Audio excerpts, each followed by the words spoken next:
Hello everyone, welcome to From the Heart. I'm Joshua. And I'm Mary. And we're excited to bring to you all that's new and good when it comes to the arts in Central Florida. Today we are talking with marketing communications expert and founder of the Orlando chapter of Pecha, Eddie Sellover. We're about to learn where Eddie is heading in the line of his work and in the future vision for Pecha. Welcome back, Eddie. Thanks, Welcome. Great to be here. Eddie, if you could have your druthers, what would the future for Pecha look like? Well, you know, when I think about the future of Pecha, I often think about Tel Aviv, Israel, where they do it in an airplane hangar. They have 2,000 people in the audience twice in one night. I don't know how you get 2,000 people into a room and out of it again in time to do your second event, but so they have an audience of 4,000. At their Pecha? At their Pecha. Wow. Right, 3 or 4 times a year they do this. Wow. And so do I personally want to manage and put on an event for 4,000 people? I don't know. Maybe, The answer is maybe not. yes, you do. We want you to.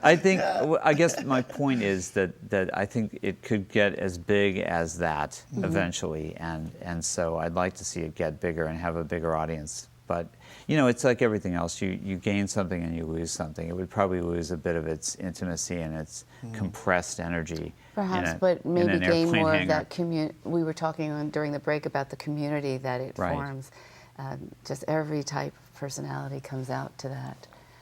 We were also talking about just how the venue is important for that. You know, we were talking about different options for a group that size. What do you think is important when looking for the perfect place? Well, when I first read about it, you know, what appealed to me most was the sense that it started in a nightclub in Tokyo, a nightclub in a busy city, kind of an underground feeling about it. By architects, yeah? Yeah, it was architects and designers. So it does have its roots in that kind of artsy vibe and that downtown scene. So I would hate to see it lose that. We were talking at the break about how, for instance, you could do it in a hotel ballroom and get a lot more people in, but a hotel ballroom has a certain vibe and feeling about it that's kind of stale and dead, forgive me, my friends in the hotel industry. But Stifled a little bit. yeah, a little bit, a little corporate and damped down. And you know, you sort of know that nothing exciting or cool is ever going to happen to you in a hotel ballroom. Whereas, you know, in the venue we have the Orange Studio, and we did it at the Cameo, which is now Snap Orlando, places like that. You have that kind of hipster vibe. There's a feel of possibility here. Right. I think we said blank canvas. You know Yes. what to expect when Yes. you walk in. And which is why you don't want a theater, because of the expectations you mentioned? Right, right. In a theater, you have a different set of expectations, which is kind of like you sit down and you wait to be entertained by professional entertainers. We've had people who are professional public speakers, people like Jose Fajardo, Cole Neesmith, a lot of people who do great stuff around the city and are experienced speakers, but they're juxtaposed with people maybe who have never spoken in public in their entire life, people who even have tremendous stage fright, but they have a story to tell and they do their best, and the format kind of equalizes everybody in a really nice way, because no matter who they are, they have 20 slides, they have 20 seconds, the audience is kind of on the edge of their seat. Can this person do it? There's an inherent kind of drama to it that overrides everything else. And your coaching makes a difference because they're all impactful. Yes, well, they're all good because of me. It's all me. Speaking of that, do you have any success stories? I mean, Excuse me. Mary found that very funny. Do you have any success stories? By what I mean by that, we were talking to Orlando Fringe, and some of those shows have gone on to do great things. Have there been people who have experienced public speaking and then gone on to do it in a bigger way? That's a good question. I don't, you know, I'm not sure that I can think offhand of someone who's had a dramatic, yes? Can you? Jill Sharga. Jill Sharga.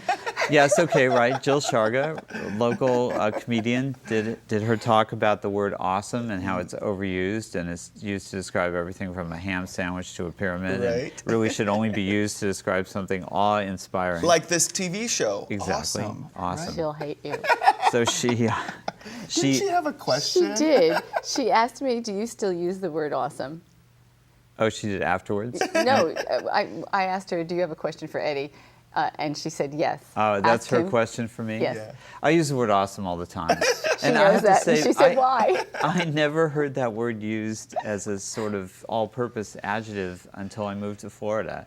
And at first I was put off like, Jill, what's this? Now I say it all the time, and I get, beat up for it. It's a great word, though. It is a great word. Yeah, it's a fun word to say. I do try, frankly, to sub in other words like fantastic or brilliant, but I think you said fantastic. fantastical earlier. I liked Fantastical? I liked that word. Yeah. Yeah, there you go. I That's a coined good my one. own. Yeah. That's There's awesome. something that we wanted to bring up that we were talking about. I think The global Global Night? event. Yeah, tell us about that. I think, at the break I was telling you about how probably the greatest moment for my Pachakasha career was watching Global Night the first time they did it. They did a live feed from Tokyo all over the world, and I was watching it at my home office at about 5 in the morning. I was wearing, like a ratty undershirt and drinking my coffee. I wasn't on camera, thank God, but I was watching it live from Tokyo. It was 7 or 8 at night, and Mark Ditham, the inventor of Pachakasha, who I've spoken to and talked to, but never met in person. He was on stage and he was introducing Global Night to this global audience. He mentioned out of the 700 or so cities at the time, he only referred to 4 cities that whole evening, and one was Orlando. And he said that in Orlando, Eddie's doing one of the best Pachakasha nights in the world, which, was really unexpected and, very moving to me as the organizer to think that he thought that. That was great. Why do you think he said that? I think that there's a very active website for Pachakasha where you put up pictures and speakers. There's also a Facebook page that Mark, is involved in as the curator of the event. And so I think he's seen on social media who we've had, what we've talked about. We have a YouTube channel as well where you can see the actual presentations as they were filmed with the slides. So he's seen the presenters, the presentations, the marketing, Your technical the logo. support.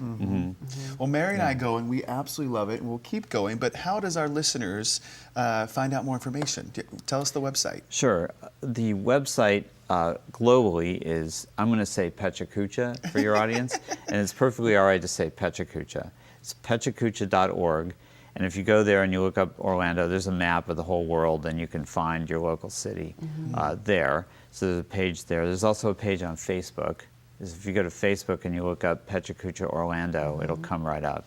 And those 2 sites are really where we do most of the communicating about the event. It's highly recommended. When we decided to do this show to bring people out to art events that they wouldn't ordinarily go to, we thought of you because it is the art of storytelling. It is, like you said, poetry. You're taking out of something that could be long and large into just the nut of it. And you do a great job. Absolutely. It's one of the Thank you. gems of Orlando, and we're really glad you're here. Great. Thank you. Thank you. Appreciate Keep up the that. good work. Thanks, guys. And thank you for joining Joshua and I. We enjoyed our time with Eddie, a fun chit-chat. We're glad we could share our time with Eddie and with all of you. We hope you'll treat yourself to an evening of... Pachakasha And tell Eddie that Mary and Joshua say hello. from the heart.